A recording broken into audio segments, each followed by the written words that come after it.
তুই কি কখনো এমন আওয়াজ শুনেছিস যেটা মাটির নিচ থেকে আসে? মানে কি বলছিস তুই?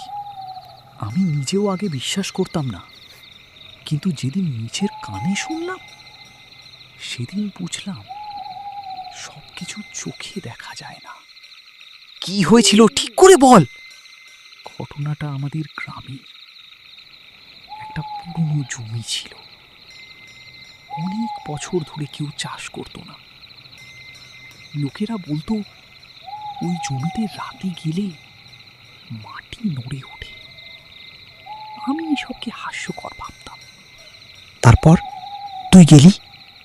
হ্যাঁ, একদিন আমি আর আমার বন্ধু রাহুল ঠিক করলাম রাতে গিয়ে দেখবো আসলে কি আছে। রাত তখন 12টা, চারদিকে একদম নিস্তব্ধতা, শুধু ঝিঁঝি পোকার আওয়াজ। আমরা টর্চ নিয়ে ওই জমির মাঝে দাঁড়িয়েছিলাম। ভয় লাগছিল না? শুরুতে না, কিন্তু কিছুক্ষণ পর আমার পায়ের নিচে মাটি হঠাৎ হালকা কাঁপতে শুরু করলো। কি? আমি ভাবলাম হয়তো ভুল লাগছে, কিন্তু তারপর একটা ক্ষীণ শব্দ, বাঁচাও।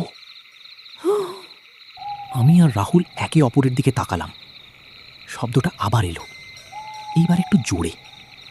আমাকে বের কর। মাটির নিচ থেকে? হ্যাঁ, আমাদের ঠিক পায়ের নিচ থেকে। আমরা ভয়ে পিছিয়ে গেলাম, কিন্তু কৌতূহল হচ্ছিল। রাহুল বলল, চল একটু খুঁড়ে দেখি। তুই রাজি হলি? হ্যাঁ, আমরা একটা লাঠি দিয়ে মাটি খুঁড়তে শুরু করলাম। প্রথমে কিছুই ছিল না, কিন্তু একটু পর মাটির নিচে একটা পুরনো কাঠের বাক্স বের হলো। বাক্স? হ্যাঁ, বাক্সটা অদ্ভুত ঠান্ডা ছিল, আর ভিতর থেকে তখনও আওয়াজ আসছে, খুলে দাও। না না, তোরা খুললি? রাহুল জোর করে ঢাকনাটা খুলে ফেলল, আর তারপর সবকিছু এক মুহূর্তে বদলে গেল।